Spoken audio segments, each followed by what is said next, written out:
Le système fiscal au service de l'amélioration du climat des affaires au centre des attentions depuis ce matin dans la ville de Douala. Pendant 3 jours, l'administration fiscale et le patronat se concertent pour une convergence d'opinion entre les deux parties afin de valider un système fiscal camerounais efficace, juste et équitable, et aussi pour une loi de finances 2023 qui respecte l'exigence de la mobilisation des ressources et l'amélioration de l'environnement des affaires, selon le discours du directeur général des impôts tenu ce matin dans la ville de Douala. Politique fiscale, les secteurs publics et privés en phase, c'est l'axe principal du débrief de l'actualité de ce soir. Bonsoir.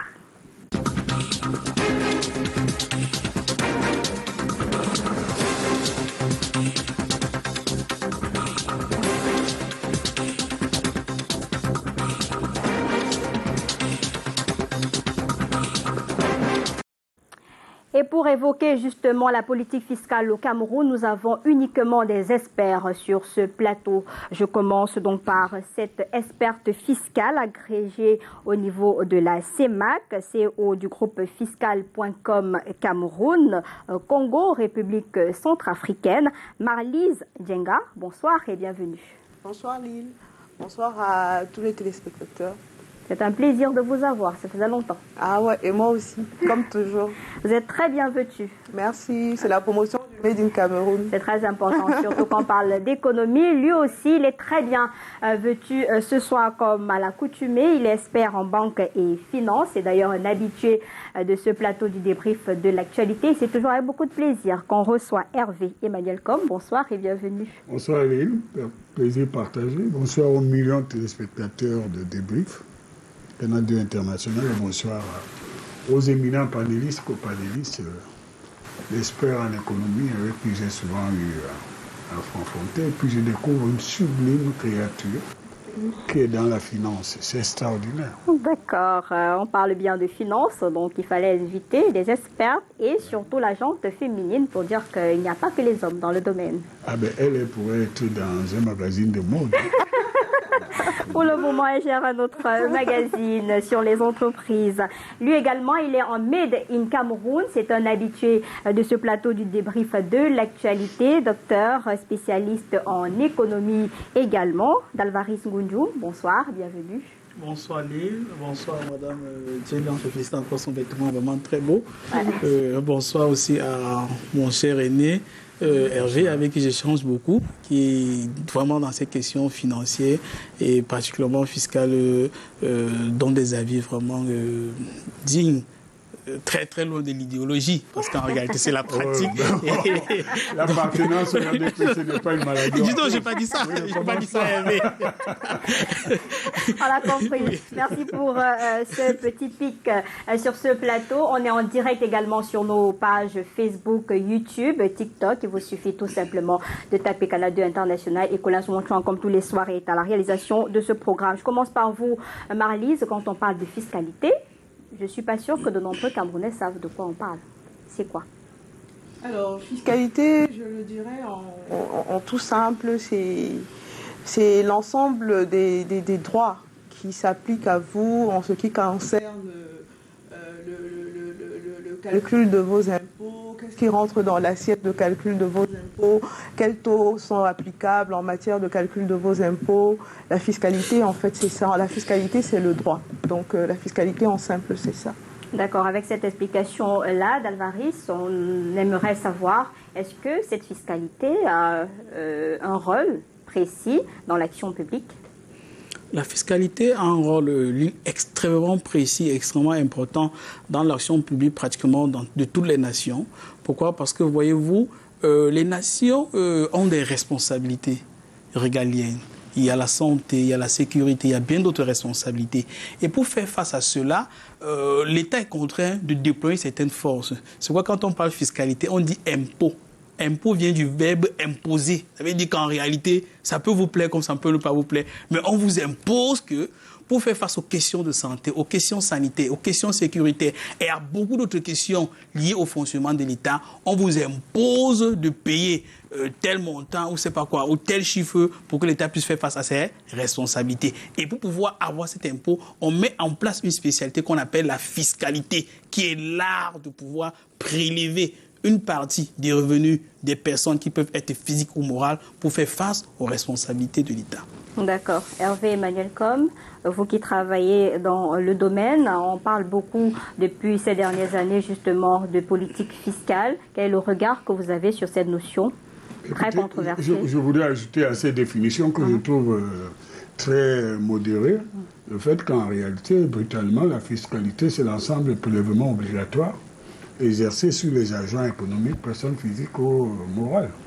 Et la contrepartie, ce sont les prestations que l'État, hormis ses fonctions régaliennes, doit mettre à disposition de ces personnes.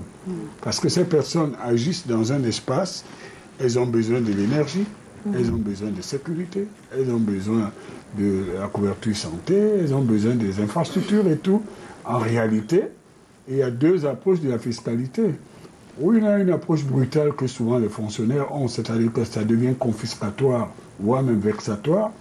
Ou il y a une approche comme celle que je crois découvrir, qui est une évolution du paradigme, c'est-à-dire quelque chose de concerté, où on a la contrepartie de ce qu'on paye. C'est-à-dire qu'une entreprise, par exemple, s'installe à un endroit, elle sait qu'elle va avoir de la disponibilité de l'énergie, que seul l'État est capable d'avoir le moyen de faire. Elle va avoir la sécurité dans ses transactions, elle va avoir la sécurité juridique à travers l'institution judiciaire. Donc, en fait, l'explication des prélèvements obligatoires doit être dans la contrepartie de ce que l'État donne. Et il y a un mot qui choque, mais comme je suis libéral, je n'ai pas peur de le prononcer, on va encore avoir une affaire. C'est que l'État est un prestataire de services. Mais un prestataire de services a statut spécial. Et en fait, ce que vous payez, c'est-à-dire vos impôts, vous devez avoir la contrepartie en ayant des services de qualité. C'est-à-dire que vous devez avoir un service public qui soit de qualité, les fonctionnaires qui sont à temps, qui ne sont pas en retard, et un service qui combat la corruption, et un impôt juste, parce qu'il ne faut pas taxer ceux qui réussissent. C'est-à-dire que les créateurs de la valeur ajoutée, vous ne leur mettez pas la main dans la poche. Donc c'est un débat qui est au cœur de la démocratie. D'accord. Et vous faites bien d'évoquer cela. Alors Marlise, on sait que les petites et moyennes entreprises au Cameroun, c'est pratiquement 90% du tissu économique. Est-ce que vous pensez que le régime fiscal adapté actuellement s'assied à ces petites et moyennes entreprises? Alors, est-ce que le régime sied, si on doit rentrer dans le contexte actuel, l'État, comme on l'a vu d'ailleurs en matinée, l'État fait des efforts pour mettre sur pied pas mal de normes et l'évaluation sera faite au niveau institutionnel et au niveau pratique. Oui, au niveau institutionnel, je dirais que pas mal de choses sont faites. Pas mal de choses sont encadrées en ce qui concerne les petites et moyennes entreprises. Nous avons pas mal de régimes fiscaux qui sont mis au service des entreprises.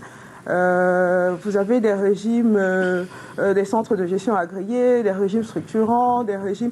Il y a plusieurs régimes fiscaux mis à la disposition des petites et moyennes entreprises et il leur suffirait d'avoir le conseil qu'il faut et de travailler le montage fiscal en fonction de leur activité pour pouvoir bénéficier d'un certain nombre d'impôts, de facilités fiscales. Très souvent, ces entreprises, n'étant pas au courant de tous ces régimes, versent dans le système de droit commun et étant dans le système de droit commun, subissent l'impôt et par conséquent, parfois sont essoufflés parce que fiscalement, payent plus qu'il n'en faut. Alors, sur le plan de la pratique, je dirais, il faudrait encore l'exécution des textes. Alors, sur la pratique, vous avez même parfois des centres d'impôts qui, pour des facilités fiscales bien écrites dans le texte, soit font semblant de ne pas les maîtriser, soit essayent de les contourner pour peut-être atteindre des objectifs bien précis qui leur sont attribués depuis le haut. Voilà, et donc sur le terrain, on a un gros problème au niveau de la pratique. Donc pour résumer, les textes évoluent. Les concertations comme celle d'aujourd'hui avec l'administration nous permettent de retravailler ces textes, d'essayer de les parfaire. Mais on a un gros problème sur la pratique et c'est ce gros problème sur la pratique qui font que des entreprises ferment, qui font que des investisseurs fuient le Cameroun. Voilà, donc globalement, c'est ce que je peux dire sur Voilà, et ça permet de poser la question d'où cet harcèlement annoncé, harcèlement fiscal annoncé par les entreprises d'Alvaris. Oui, justement, ce qu'il ne faut pas négliger, c'est que, oui, pour les PME représentent pratiquement 90% du tissu économique. Ne pas oublier qu'en réalité, ces PME produisent ou fournissent 70% du tissu de l'emploi. C'est très important. C'est-à-dire 70% de l'ensemble des Camerounais qui travaillent pour les PME. Ça veut dire, en fait, c'est des personnes qu'on ne devrait pas traiter avec le dos de la cuillère. Et justement, dans notre pays, il y a des textes, mais l'application est extrêmement difficile. Puisqu'en en fait, on a comme impression que le système d'application est beaucoup plus vexatoire. Promenez-vous ces derniers temps. Si vous allez de plus en plus au fond des quartiers, un petit salon de coiffure, une maman qui a quelques comptoirs et vend les tomates, et dit on a pratiquement scellé un quartier à P4. On a plein qu'on a scellé là. Comment sceller une maman en pleine rentrée scolaire? Elle ne peut pas faire du pain haricot pour ses enfants. Ils vont pas aller à l'école, ils vont être devant dans le quartier. C'est l'insécurité. Et c'est pourquoi je salue quand même, mais peut-être ça rentre dans le plan du sujet. C'est pourquoi je salue la note circulaire du chef de l'État qui a pris les dispositions de dire qu'en réalité, il faudrait que dans la loi de finances pour 2023, que nous puissions avoir un système particulier adapté aux petites et moyennes entreprises. Quand il n'y a pas l'information, quand il n'y a pas une question, et c'est pourquoi nous saluons quand même la rencontre qu'il y a eu, parce qu'en fait, il y a une action de pédagogie. Il faut enseigner même aux PME ce qu'elles peuvent faire, ce qu'elles doivent faire, ce qu'elles ne doivent pas faire. Parce que quand elles ne sont pas au courant, elles ont l'impression que cela n'existe pas et que l'État est beaucoup plus en train de les écraser. Et quand tous sont écrasés de cette manière-là, les gens ils rentrent dans la rébellion. Ou alors ils rentrent dans la clandestinité fiscale.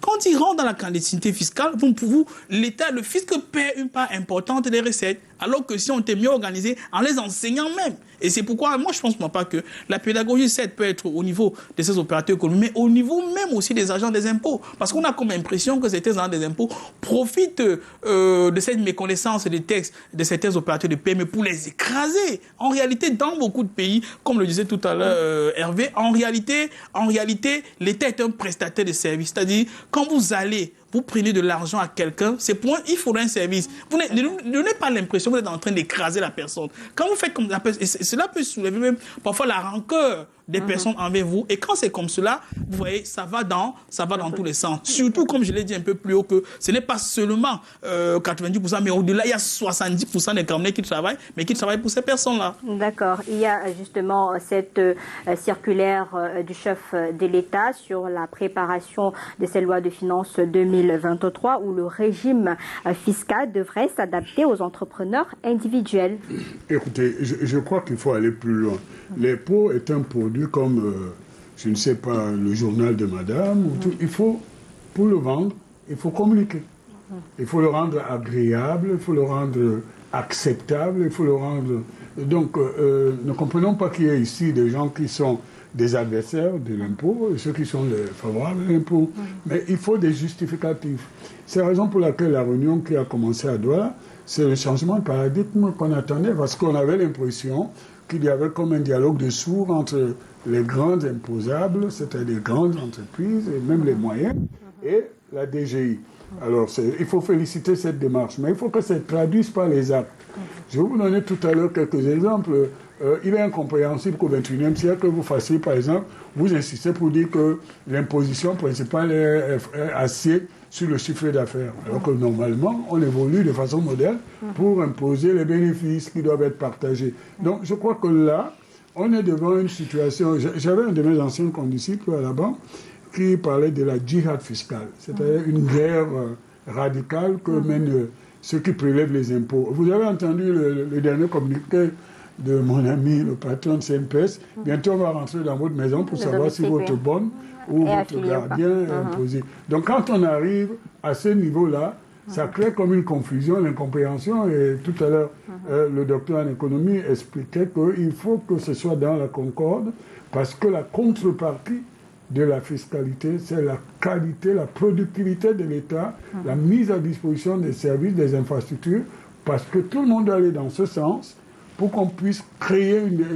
un dynamisme, un volontarisme économique. Donc vous voyez, il n'y a pas d'adversité. C'était incompréhensible, le dialogue de sourds qui s'était installé avant. Alors, là, vous ouvrez une parenthèse quand même que je salue si elle allait jusqu'au bout.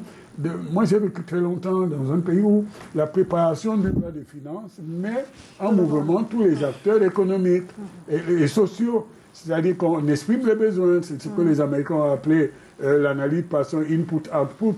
C'est quand vous exprimez ces besoins qui sont repris par les différentes représentations de la population, des acteurs économiques, les parlementaires, le patronat, les syndicats, qu'il y a des arbitrages qui sont faits pour qu'on ait un budget qui est réaliste et réalisable. Et j'ai vu, je fais depuis hier, c'est pas un hasard, on fait passer la com, comme quoi les impôts pour la même période par rapport à l'année dernière ont réalisé 24% d'amélioration. Ce n'est pas le volume des recettes fiscales qui montre le dynamisme d'une économie. On est parti de plus d'1 milliard en 2012 à pratiquement 300 milliards. Oui, ça fait 1500 milliards. Avec tous les projets structurants engagés, c'est un ouf de soulagement. Écoutez, ça prouve tout simplement que nous avons un monde de l'économie, les créateurs de richesses qui sont assez résilients et résistants. Et ça ne veut pas dire qu'ils sont enthousiastes dans les prélèvements obligatoires qu'ils subissent. Vous comprenez? Et donc, aujourd'hui, au lieu de fonder la publicité sur le volume, et c'est là que madame a touché un point tout à l'heure avec ces mots, que les ordres qui sont de façon verticale, et on veut faire du chiffre quand on est agent des impôts, attention, il faut que ça respecte d'abord l'état de droit, que ça respecte le travail des autres, parce que ce qu'on vous prend, c'est une partie du travail que vous avez exécuté. Donc, les 3 jours de Douala, j'espère qu'à la sortie de cela, on va voir demain le président du GECAM, Célestin Taramba, sourire, saluer notre compatriote. On l'a vu aujourd'hui, c'était une atmosphère... Mais il faut que ça se traduise dans les actes, parce qu'il y a des photos juste comme des agents de mannequins.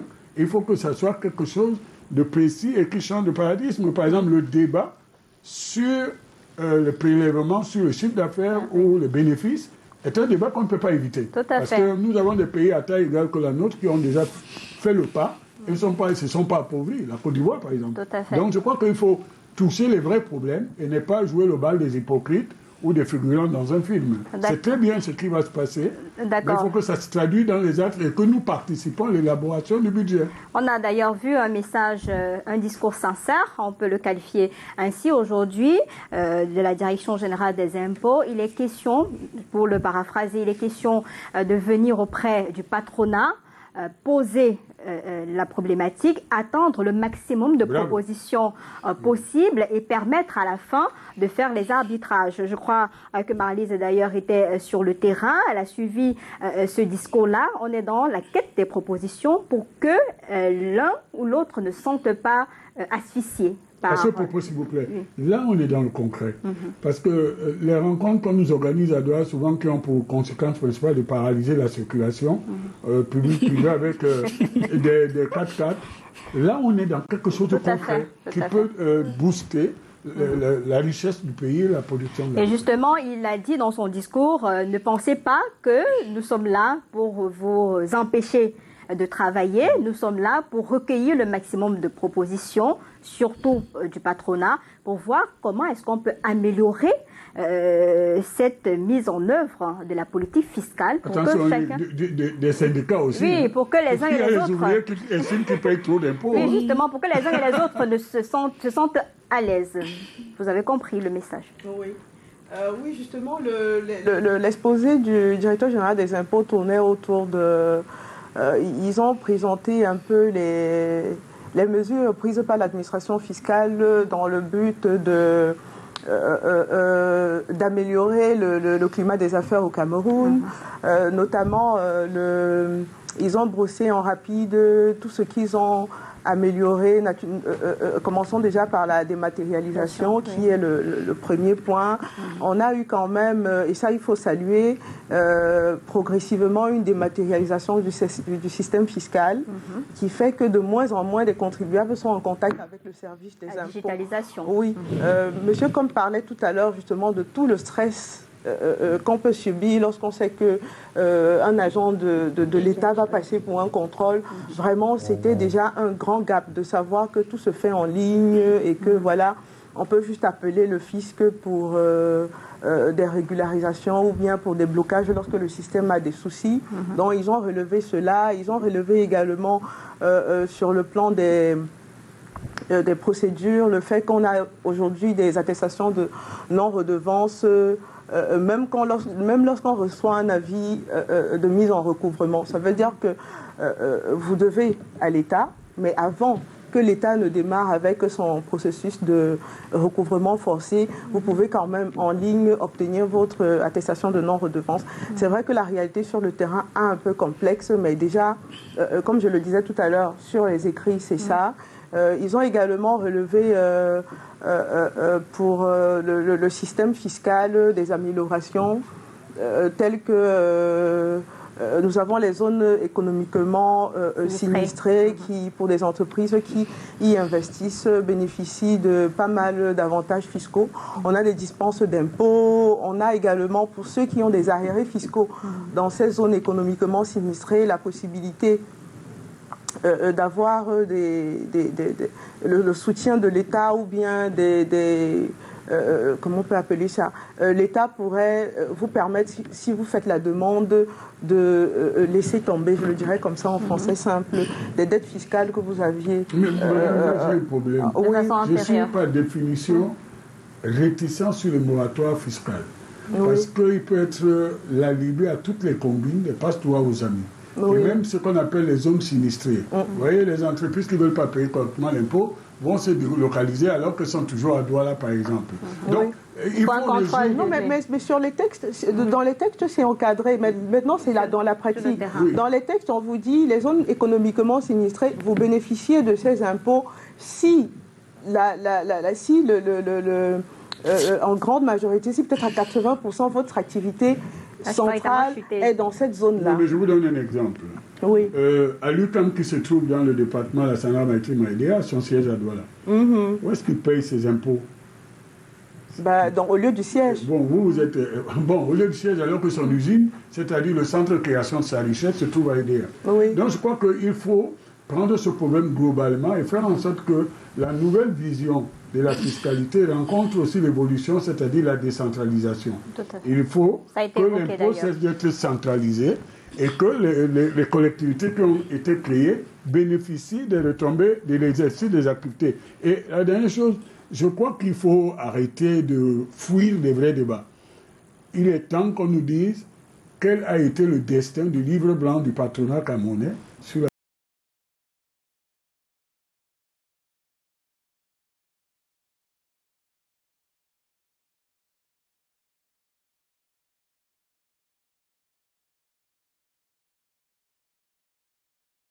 avec des propositions sur la réforme fiscale. Oui, donc du coup, comme l'a dit le directeur aujourd'hui général des impôts, il est question de recueillir tout. Et puisque le président du JICAM était là, Chambre de commerce et tous les patrons de ces structures-là étaient là, ce sera l'occasion de dire exactement ce qui va et ce qui ne va pas pour essayer de faire le tri après. Absolument. Oui, absolument. Et comme je le disais avant que M. Comme me vole la parole. C'est comme ça, allez-y. Ouais, donc, comme je le disais, l'État a essayé donc aujourd'hui de nous présenter tout ce qu'ils ont mis en marche pour améliorer le climat des affaires. Ils nous ont également présenté ce matin sur le plan du recouvrement fiscal les mesures qui ont été prises pour élargir l'assiette fiscale sans nuire. Et ils ont dit élargir l'assiette fiscale sans nuire. Et sur ce point, ils ont beaucoup axé sur l'impôt sur les transferts. Et en précisant même d'ailleurs que c'était juste 0,2% et que voilà, c'était... et sur le plan, toujours sur le plan du recouvrement, ils sont restés sur... les mesures de recouvrement mises en place cette année et ils sont revenus sur les entreprises ayant plusieurs activités. Ils nous ont servi, bon, mais je crois que comme dit souvent, mais comme disait monsieur, c'est un peu une fuite, parce que sur ce plan, j'attendais un peu plus. Ils nous ont servi le fait que sur le plan du recouvrement, on donne par exemple la possibilité à une entreprise qui a plusieurs activités de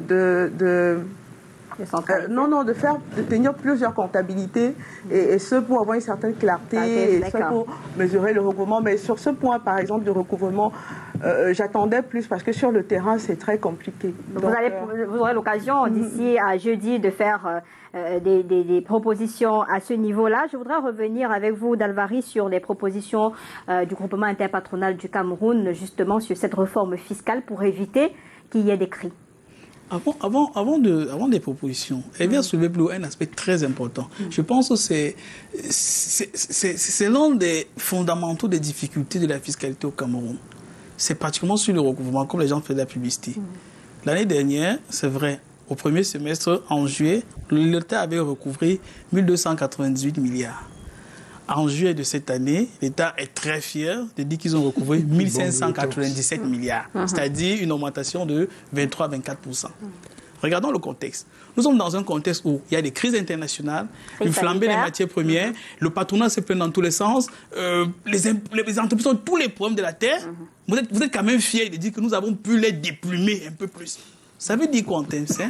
Ça veut dire que vous avez votre maman qui fait les beignets, vous payez la pension, vous avez toutes les difficultés, la maman fait tout ce qu'elle peut, mais quand même votre pension qui coûte 100 000 francs, vous venez tromper votre maman, que ça coûte 150 000, elle se bat comme elle peut. Elle prend et le bénéfice et le capital. Elle vous donne, vous allez à l'école, dites à vos camarades, je suis très fort, la pension de 100 000, j'ai dû prendre 150 000 à maman. Alors que votre maman est en train de saigner, demain elle va fermer boutique, elle ne sera plus capable de pouvoir vous payer l'école. Vous l'appel à des propositions. Justement. Je veux dire, on ne peut pas se taguer à tout moment de dire que nous avons extrêmement eu de l'argent. C'est pas parce que les chefs d'entreprise se battent pour pouvoir vous payer les impôts, c'est pas parce qu'ils sont résilients que ça va. Surtout que dans notre pays, nous sommes parmi les rares pays où on taxe le chiffre d'affaires. Mais tout le monde connaît dans les fondamentaux de la comptabilité, les fondamentaux de la comptabilité. C'est ça qui oppose l'administration et le patronat. Justement. Puisque le chiffre d'affaires de Canada, c'est pas le bénéfice. Vous pouvez faire un chiffre d'affaires d'1 million, je ne sais pas quoi, dans lequel le bénéfice c'est 10 000 francs CFA. Au Cameroun, l'État dit seulement non, paye-nous, tu as beaucoup vendu, tu as une grande recette. Alors qu'en réalité, nous sommes extrêmement loin de la réalité. C'est pourquoi dans notre pays, c'est vrai, on est résilient comme on le dit, mais l'État devrait faire beaucoup d'efforts. C'est pourquoi, au niveau des propositions, le GICAM a été très objectif. Le GICAM avait dit, comme vous, administration fiscale, et nous, on ne parvient pas à s'entendre, faisons un audit du système fiscal. Et dans ce sens, par le FMI. Le FMI a dit non, c'est vrai. Puisque vous n'êtes pas en train de vous entendre, faisons un no, on nous dit, nous allons voir l'approche qui peut permettre à l'État d'augmenter ses recettes sans écraser les entreprises. Parce que quand vous écrasez les entreprises, vous écrasez les emplois. Quand les gens ne travaillent pas, qu'est-ce qu'ils vont faire? Ils vont trouver d'autres stratégies pour vivre. Et parmi les stratégies, généralement, nous connaissons l'économie souterraine. Et l'économie souterraine qui peut participer à financer beaucoup de choses qui peuvent mettre l'État en difficulté. Donc moi, je pense dans notre système que c'est très important de laisser le système d'impôt confiscatoire, le système fiscal confiscatoire qu'on est en train de d'implémenter. Vous utilisez les expressions de Célestin Tawamba, parce qu'il a toujours martelé dans c'est vrai. Non, je n'ai pas dit le contraire. C'est confiscatoire. À la limite, c'est vexatoire. Vous allez dans un bureau d'impôt, mais le responsable, il a l'impression que c'est lui qui vous rend service. Alors que vous venez lui donner de l'argent. Et sa responsabilité, c'est de vous aider. C'est même de vous flatter pour que vous lui donnez assez d'argent pour que l'État puisse faire face à ses responsabilités. D'accord. Oui, allez-y. Ok, dans un contexte... Non, allez-y. Donc, dans un contexte comme celui-là, moi, je ne pense pas que les décisions qui ont été prises, ou alors l'initiative prise par le DGI, c'est quelque chose de louable. c'est quelque chose à féliciter. Parce que je me rappelle l'année dernière, l'année surpassée, mais c'était la guerre. Quand vous avez lu le courrier du président du GICAM adressé directement au chef de l'État, mais c'était de la guerre, pratiquement là. Aujourd'hui, on a vu plutôt l'atmosphère détendue, détendue, vraiment c'est à serein, féliciter. et même le choix des mots. Parce que là, aujourd'hui, on vous dit la loi de finances pour l'exercice 2023 donne l'opportunité des amendements traditionnels. Je viens vers vous en tant que patron pour vous écouter, échanger et voir dans quelle mesure nous tous on peut travailler en synergie pour que les choses puissent s'améliorer, que demain il n'y ait pas un souci. Il n'est pas trop tard pour bien faire. Et il faut saluer cette démarche qui est pleine d'humilité, parce qu'on avait le sentiment, c'est une perception qui peut être inexacte, de l'arrogance, voire la condescendance et l'administration fiscale. Et je salue donc le courage du patron de cette administration qui vient en plus à Douala, parce qu'on oublie souvent que c'est Douala qui est le centre de création des richesses essentielles. Le centre des affaires. Mais moi, je voulais ajouter quelque chose. Je vais troubler un peu le sommeil cette nuit de tous ceux qui pensent que tout a subitement changé. Quand vous faites les calculs, la fiscalité d'un pays, il faut ajouter aussi les douanes, tous les autres les droits d'assises, les impôts invisibles. Hein. Au total, c'est là que vous avez une idée exacte de la pression fiscale. Parce que la plupart de ces entreprises travaillent à l'importation et à l'export. Elles n'exportent pas grand-chose. Alors vous avez vu l'incidence de la guerre de l'Ukraine sur le clinker et le prix du ciment à la pointe. Et puis, sous couvert de cette guerre de l'Ukraine, on a simulé ici une pénurie de carburant qui relevait en fait du fait que la logistique dans le transport de carburant n'est pas bien organisée ou n'était pas efficace. Donc, je crois que comme on entre dans une période de la franchise entre les grands acteurs de l'économie, donc la DGI, le GICAM et d'autres, il faut qu'ils aillent jusqu'au bout afin de donner une nouvelle approche de notre économie. C'est dans l'intérêt bien partagé, parce qu'une économie est fondée sur sa productivité. Et si vous avez une économie qui est sous administration, parce qu'on oublie aussi de dire souvent que le premier agent économique de notre pays, c'est l'État. Donc lui-même, ses impôts sont mis entre parenthèses parce que les entreprises publiques ne présentent pas de bilan. Pendant des années, on découvre simplement quand il n'y a pas d'eau ou quand il n'y a pas d'électricité. Et je crois que si on veut changer les choses, la DGI est en train de faire sa part de travail. Il faut y impliquer aussi d'autres pans de l'administration de notre économie pour que ça soit dynamique. Et je pense que c'est une très, très bonne... C'est une bonne nouvelle si elle va jusqu'au bout. Par contre, moi, je me méfie des photos de famille. Et puis... Non, il n'y a pas eu de photos de famille. Il y a eu un discours. Vraiment, il y a eu un discours. Les souris, comme ça, on appelle ça. Non, il n'y a même pas eu de discours. C'était plutôt un échange vraiment convivial où on n'a pas eu besoin de faire du paraître. Rassurez-vous. Non, c'est ce que je voulais dire. Hein. Non, j'ai compris. J'ai compris. Je le taquine tout simplement. On n'administre pas l'économie comme les experts de bar ou de Congossa. Il faut aborder les questions qui fâchent pour qu'elles ne fâchent plus. Donc, je pense que ça, c'est un début qui est bien parce que l'administration est venue à Douala, elle est allée vers ses clients. Je me suis dit, le mot va choquer le directeur, mais les contribuables sont ses clients. Et elle a créé des conditions pour qu'on voit comment améliorer les choses. Et c'est une opportunité qu'il ne faut pas perdre par des querelles inutiles. Alors, sur ce point-là, si c'est comme ça, d'autres doivent le faire. C'est-à-dire qu'avant de voter la loi de finances, il faut que les différents intermédiateurs, parlementaires, conseillers, municipaux et tout, s'adressent aux populations pour savoir quels sont les besoins qu'ils attendent de l'État qui a collecté leur argent pour leur rendre des services. Et c'est un militant incorruptible, je peux ce qu'il vous le dit. D'accord, c'est bien compris. Alors, le Cameroun projette justement une augmentation de la pression fiscale de 12,6% en 2023, hausse de pratiquement 0,8 points. Ça vous parle? Je crois que le débat sur la pression fiscale est un serpent de mer. Il est souhaitable que vous demandiez aux patrons des entreprises qui collectent l'impôt, parce qu'il ne faut pas oublier aussi une chose. Les acteurs économiques, surtout les entrepreneurs, sont souvent des collecteurs d'impôts. Au cas des SABC ou... On va citer les gens. Non, je ne leur fais pas la pub. Après, vous nous donnez leur boisson ici. Mais quand vous achetez une bière, ils prélèvent l'impôt. D'ailleurs, j'ai une curiosité de voir que l'eau qui coule à compte-goutte chez moi, je paye une taxe qui n'existe plus depuis au moins 60 ans. Donc, c'est une relation très importante parce que les agents économiques sont des collaborateurs de la DGI, ils ne sont pas leurs ennemis. Et donc, quand vous voulez voir la pression fiscale, posez-leur la question parce qu'il y a des impôts invisibles, des impôts vicieux, des impôts serpents de mer. Et là que madame, qui est son job, c'est de conseiller les entrepreneurs, moi je suis très prudent quand on joue sur les textes pour avoir des avantages fiscaux.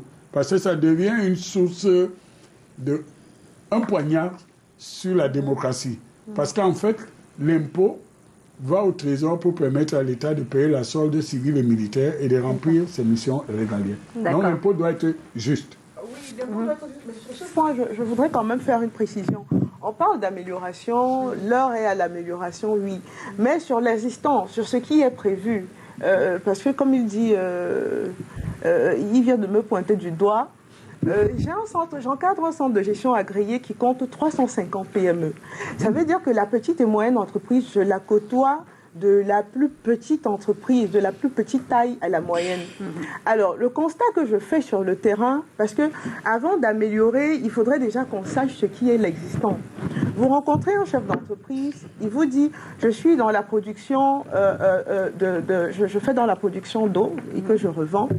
Et à la première rencontre, vous lui demandez fiscalement comment ça se passe. Il vous répond, vous lui demandez, vous faites quel chiffre d'affaires? Il vous dit dans le milliard. Ok, mais là c'est super. Mais comment ça se passe? Eh bien, chaque mois, mon fiscaliste me fait des états et je paye des impôts. Ah bon? Ouais. Wow. Ben, est-ce que vous savez que vous êtes dans le domaine, dans votre domaine industriel, utilisant la matière première locale, utilisant des entreprises, je suis certaine, avec un pourcentage bien assez colossal sur votre masse de charge globale.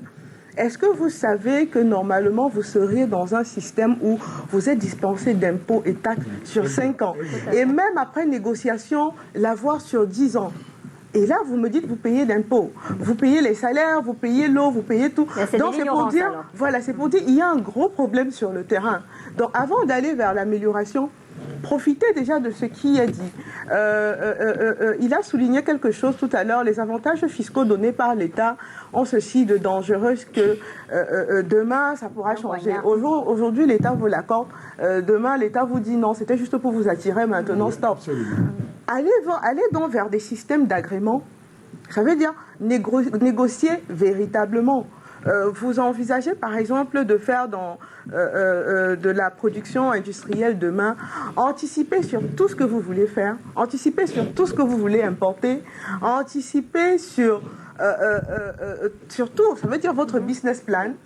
Allez, si vous êtes une petite et moyenne entreprise, vers la PME, il faut les bouger. Allez vers l'API, faites un agrément. Tant, comme il a souligné, le fisc, c'est aussi la douane. Sur le plan de la douane, sur le plan du fisc, ce sera signé, voilà ce qui m'est applicable dans 5 ans, voilà ce qui m'est applicable dans 10 ans. Et lancez-vous donc dans les affaires avec une certaine projection. Voilà ce que moi je leur recommande. Il y a beaucoup en écrit que ces entreprises gagneraient à négocier. Actuellement, par exemple, j'ai lancé avec le directeur de l'APME Douala une initiative pour les entreprises du secteur agricole. Je me suis rendu compte que très souvent, vous avez des entreprises qui vous disent « Oui, ça va, mais côté fiscal, c'est pas bon. » Mais est-ce que vous savez que dans le secteur agricole, il y a des possibilités d'obtenir de l'État le fait qu'on vous laisse tranquille fiscalement parlant sur 5 ans et plus? Beaucoup ne le savent pas. Et alors, je me suis dit, il vaut mieux demander aux entreprises de mon centre, venez avec tous les dossiers, on va les faire en masse, on va un peu déranger l'État, mais je suis sûr qu'on finit, on aura des agréments. D'où l'intérêt des centres de gestion. Oui, d'où l'intérêt des centres de gestion agréés. Moi, elle dit quelque chose de très important. Il y a un pan de l'économie qu'on ignore, mais je vais parler au nom de ceux-là qui ne m'ont pas demandé de parler. C'est la profession libérale. Parce que madame vient de vous dire là maintenant que c'est de l'angoisse pour... oui. Le stress permanent. Les entreprises unipersonnelles. Le gars, s'il est dentiste ou avocat, vous savez, si on devait appliquer la loi, beaucoup d'avocats fermeraient le cabinet parce qu'ils sont mauvais, bien que juristes, pour déclarer leurs impôts. Par exemple, ils confondent chiffre d'affaires et bénéfices. Et elle a raison. la DGI doit trouver des entreprises comme celle de madame pour faire en sorte que l'impôt ne devienne pas une espèce de terreur pour les investisseurs. Justement, d'où l'appel au partage des difficultés d'Alvaris, qu'il est temps aujourd'hui pour ces entreprises-là d'ouvrir la vanne, laisser parler le cœur, laisser parler les problèmes, pour forcément, puisque la loi de finances est en préparation, pour qu'il y ait des amendements. Oui, justement, parce qu'un peu plus, vous avez parlé de la pression fiscale. Oui. Pour l'année qui est en cours, c'est 11,08. L'État envisage pour 2023, ça passe à 12,06. Est-ce que l'État ne s'arrête pas là-bas? L'État prévoit que pour 2024, ça serait plus 0,5. Ensuite, 2024, plus 0,5. En d'autres termes, l'État envisage que crescendo chaque année, la pression fiscale va augmenter. Très bien, ça va. Donc, d'où l'importance, et c'est d'où l'importance de vraiment s'ouvrir. Et vraiment, l'initiative est à saluer parce que nous sommes en train de préparer, l'État est en train de préparer la loi de finances pour l'année prochaine. C'est très important qu'on puisse se dire que nous sommes en train de travailler sur un budget de presque 6 000 milliards de francs CFA et une bonne partie de ce budget qui va venir d'un certain nombre de contribuables. Allons vers ces personnes, comprenons leurs besoins. Qu'est-ce qu'il faut? Pourquoi se plaignent-ils? Quelles sont leurs difficultés? Parce qu'en fait, même si l'État, vous pouvez prendre un budget, vous pouvez dire, OK. Les entreprises crient fort, c'est-à-dire que les 2-3 dernières années... On ne connaît aucun espace économique où les entreprises sont contentes de payer les impôts. Oui, c'est ça que je dis. Oui, ça c'est vrai. Il y a beaucoup de tricheurs parmi ça c'est vrai. Ça a été d'ailleurs dénoncé même par leur patron, le patron des patrons, en disant que c'est vrai que parmi nous, il y a les brebis galeuses, dont on appelle les uns et les autres à pouvoir être... Mais c'est les seuls qui avaient pris une règle logique. Ceux qui sont qui ont des problèmes avec l'État, surtout les impôts, et que leur mauvaise foi est manifeste, ils les virent. Tout à fait. Et je pense que c'est le courage. Et pour cela, il y a un baromètre. Je me rappelle avec Hervé, on faisait un truc avec des Allemands à l'époque. Oui. Et là, une question était très simple. Comment se fait-il que nous sommes au Cameroun, nous ayons une bourse régionale, nous avons des milliers d'entreprises, mais là on compte à peu près 5 ou 10 entreprises qui sont présentes.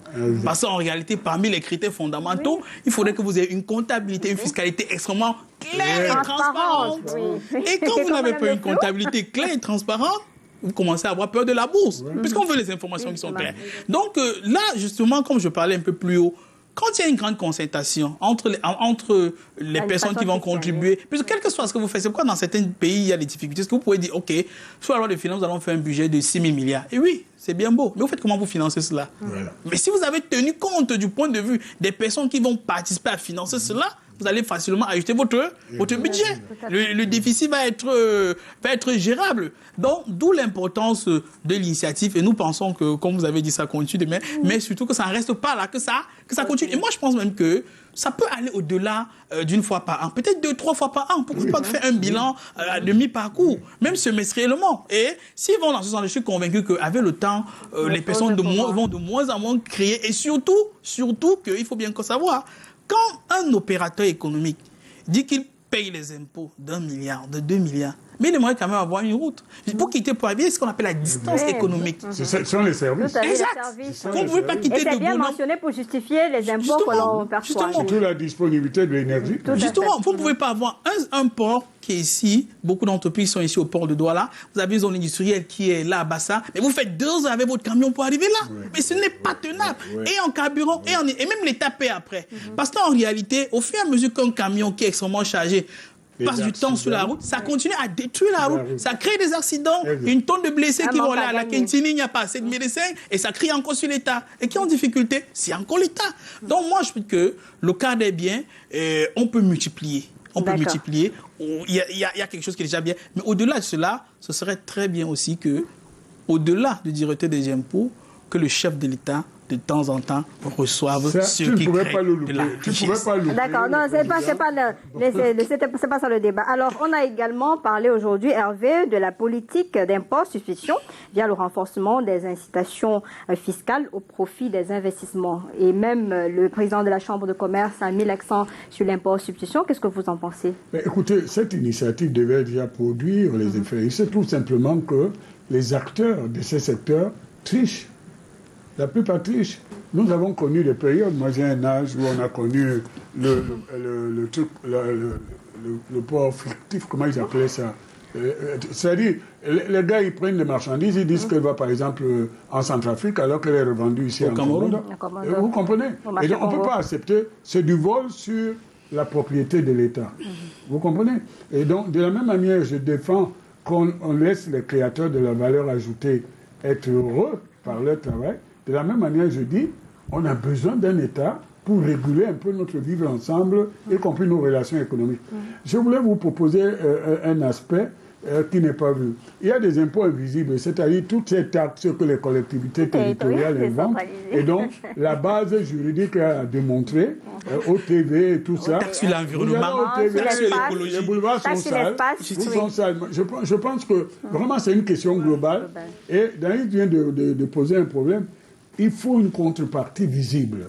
Qu'une entreprise, vous allez en zone industrielle, que l'entreprise n'ait pas de problème. Maintenant, si vous allez, j'ai un de mes jeunes frères qui est un industriel dans cette zone, quand il va là-bas, il ne peut plus sortir. C'est-à-dire, il attend 21 heures pour sortir. Je vous donne son nom. Et Yao Olivier, il est dans le carrelage et la tôle. Il ne peut pas sortir. Même à Bonabéry, lorsque vous allez à la zone industrielle là-bas, vous avez du mal à ressortir. C'était pas toi, ils ont une chambre au bureau avec le lit. Ils dorment pour le lendemain. C'est plus facile de rentrer. Et parfois, il a mangé là-bas. Oui. Donc, je pense que ce qui a commencé est une très bonne chose et que les autres aspects de l'administration copient cela.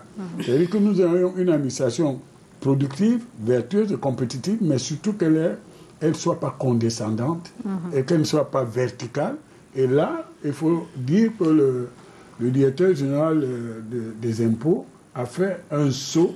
Il faut maintenant que les actes accompagnent ce saut.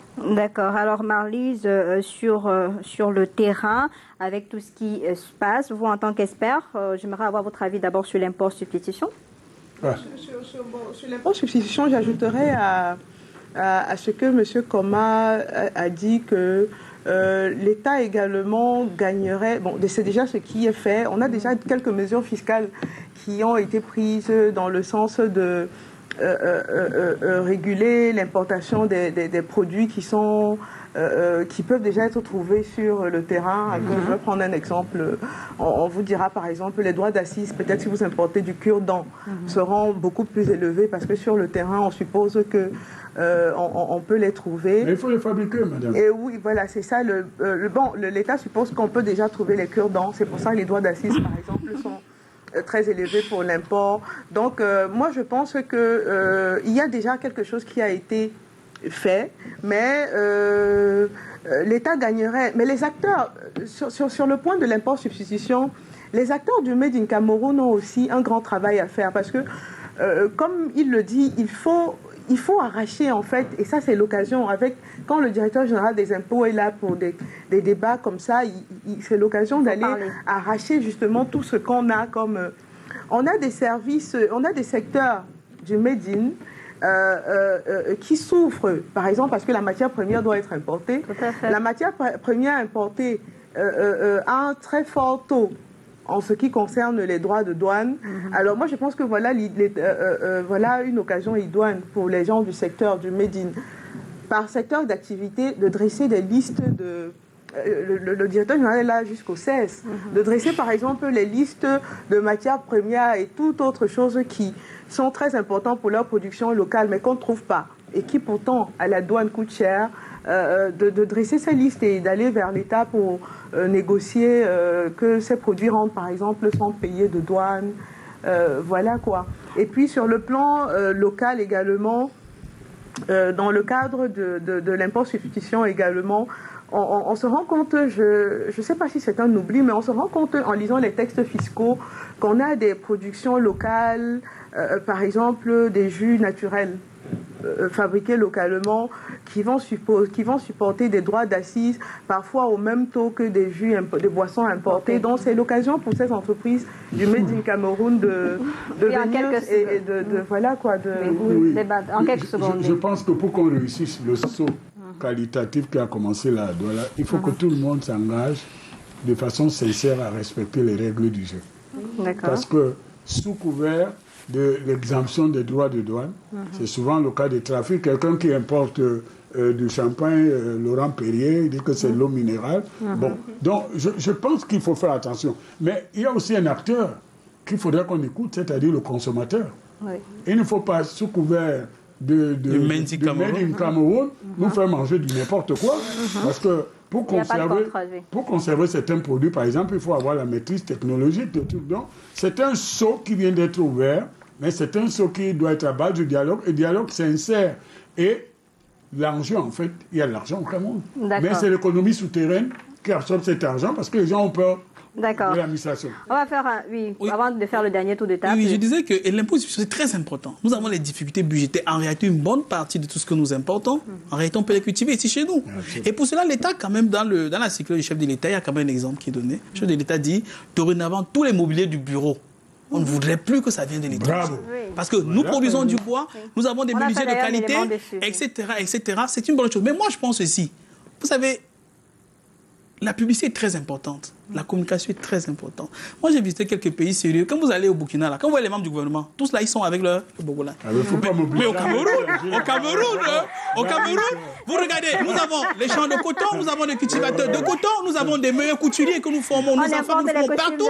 Mais tout le monde, je dis pas non, Hervé, j'ai pas dit non, Hervé, mais je dis que c'est très surprenant que beaucoup de membres du gouvernement, donc beaucoup de personnalités, font venir les vêtements de l'étranger quand il y a des stylistes, des Camerounais qui partent à l'école, qui paient les impôts à l'État, ils ne créent pas des emplois au Cameroun. Ça, ce n'est qu'un exemple parmi tant d'autres. Je sens en disant ceci. Oui. On parlait, tout à l'heure, mon frère avait parlé des 4x4. Je pense à plusieurs reprises, le président de la République a reçu des chefs d'entreprise qui voulaient installer les entreprises pour faire l'assemblage des véhicules au Cameroun. Jusqu'à aujourd'hui, est-ce qu'on peut faire un bilan de cela? Est-ce qu'on peut accepter de dépenser des milliards? J'ai dit même en matériel militaire. J'ai vu ici au Nigeria, les Nigérians fabriquent les blindés. Hein. C'est pas magique. Et toutes les compagnies, les munitions même, c'est quoi tous les pays, même la Chine, que ce soit la Chine, que ce soit les États-Unis, que ce soit même la Russie, une bonne partie des éléments qui rentrent dans le matériel militaire viennent de l'étranger. C'est-à-dire, on peut importer les intrants et faire un assemblage sur le plan local. Cela nous coûte beaucoup d'argent et je me dis que si nous sommes sérieux dans cette question d'imposition, nous devons voir cela sur les membres du gouvernement quand nous avons même à la télévision. Par le vestimentaire, par exemple. D'ailleurs, la circulaire l'a très bien précisé. On espère qu'en 2023, ça sera matérialisé sous le contrôle de Hervé. Le miracle va vendre les vestes. On va faire le dernier tour de table sur ce plateau. Alors, je commence par vous, Marlise. Finalement, c'est vrai que la concertation se poursuit demain au JICA, mais après jeudi, ce sera le point final. Quelle orientation politique fiscale pour intégrer tous les changements sans que les entrepreneurs ne puissent souffrir? Pour terminer. Selon vous, qui êtes experte? Bon, je ne sais pas si je pourrais reformuler la question dans le sens comment parvenir aux sorties de ces échanges. Oui, tout à fait. Voilà, d'avoir une politique fiscale j'ai écouté les interventions aujourd'hui et je pense que pour toutes les parties, il est important de souvent faire des critiques avec des amendements. Ça veut dire, il est bien de venir dans des assises comme celle-là avec des propositions claires. Donc, Monsieur le directeur général des impôts, voilà, nous pensons si, et voilà ce que... Aujourd'hui, par exemple, j'ai pris la parole, je rappelais, pour promouvoir le secteur des TIC. L'État nous dit, OK, vous êtes une entreprise du secteur des TIC, pour des conditions, si ça, vous bénéficiez d'une exonération totale d'impôts et taxes. Ça, c'est écrit. Mais sur le terrain? Mais sur le terrain, c'est pas ça. Donc, pendant les échanges, par exemple, lorsque j'ai pris la parole, j'ai expliqué au directeur général des impôts qu'il fallait déjà redéfinir, parce que c'était ça le problème. Parfois, c'est pas que l'État veut... L'État ne veut pas toujours jongler, parce que dans la tête du secteur privé également, on a l'impression que l'État veut toujours jongler ou bien faire semblant. Non, je leur ai précisé faut commencer d'abord par définir start-up, parce que sur le terrain, ça pose un problème. On a des entreprises qui ne parviennent pas à bénéficier de ces avantages parce que le personnel de l'État n'est pas bien formé sur la question. Donc, ce que moi je peux dire, c'est que on en a encore pour quelques jours jusqu'au 16. Donc, moi j'ai espoir, parce que ça fait 3 ans que qu'à travers ECAM ou le centre de gestion agréé, je suis vice-présidente nationale de la Fédération des centres de gestion agréés. Donc ça fait 3 ans que nous faisons des propositions à l'État et dans les lois de finances, je vois progressivement que l'État prend en compte des propositions pertinentes. Donc, au vu de ça, je garde espoir. Et justement, cet espoir-là, c'était d'ailleurs dans le discours. Les propositions ne sont pas intégralement prises. C'est pas qu'on est contre ce qui a été fait, le travail de fond qui a été fait. On est là pour travailler, pour qu'il y ait un dialogue permanent entre le secteur public et le secteur privé. Voilà le mot qu'il fallait, le dialogue permanent. L'impôt, hein. L'impôt, c'est comme un médicament amer, mais vous êtes obligé de boire pour vous soigner. Vous comprenez? On a besoin d'un État développeur régulier qui protège les pauvres, qui aménage nos villages, les routes. Mais on a besoin aussi que ceux qui participent à ce processus trouvent leur bonheur. Donc moi, je pense que le dialogue permanent, c'est ce qu'il fallait instaurer, mais ne rêvons pas. Parce que ici, les gens ont l'impression qu'après avoir assisté à une telle réunion, c'est eux qui vont changer les choses. Non. La loi de finances, c'est une loi, c'est à l'Assemblée qu'on la modifie. Et il faut donc que les différents acteurs qui sont dans l'atelier de fabrication de la loi, ils participent en écoutant tout le monde. C'est-à-dire que les députés et tout ça montrent leur dynamisme, leur volontarisme en écoutant ce qui va, ce qui ne va pas. Mais on a besoin que le secteur privé trouve beaucoup d'énergie pour continuer à créer la valeur. Alors, Dalvaris Ngunju, on est dans un environnement, la crise sanitaire, sécuritaire, russo-ukrainienne, on a des entreprises, oui, on a des entreprises résilientes. Comment donc faire pour qu'au sortir de ces 3 jours, qu'on n'ait plus des patrons qui se mettent au JICAM et crient en longueur de journée que ça ne va pas avec mes entreprises, les entreprises de mes partenaires. Moi, je pense que pour ma part, c'est très important l'appréhension que l'on a quand on va dans ce type de rencontre. Est-ce qu'on va de manière fermée? Parce qu'on peut bien aller dans une rencontre. Si on a l'esprit fermé, vraiment, on sort en rencontre fermée. Oui. Mais si les deux parties ont l'esprit ouvert, par exemple, au niveau du JICA, on peut dire quand même que l'État fait quand même des cadeaux fiscaux autour de 600 milliards. Ce n'est pas rien. Mais nous pensons que l'État peut faire beaucoup mieux. Du mou, très bien. On peut pas cracher là-dessus. Il y a beaucoup d'entreprises, par exemple, qui bénéficient des exonérations fiscales. On peut pas dire que l'État ne fait jamais rien. Mais nous pensons que l'État peut faire mieux. D'accord. Merci beaucoup. Marlise Djenga, expert fiscal agréé CEMAC.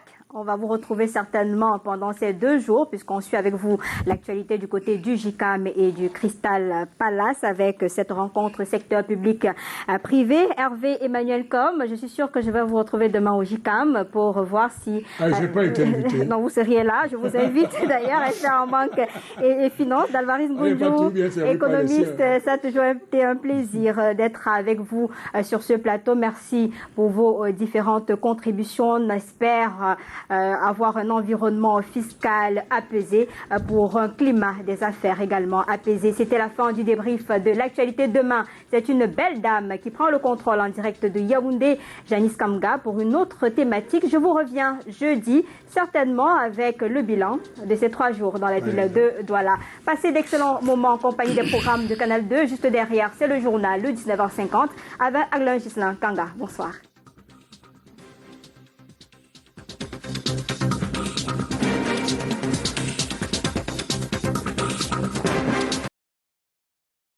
Sur Canal 2 International.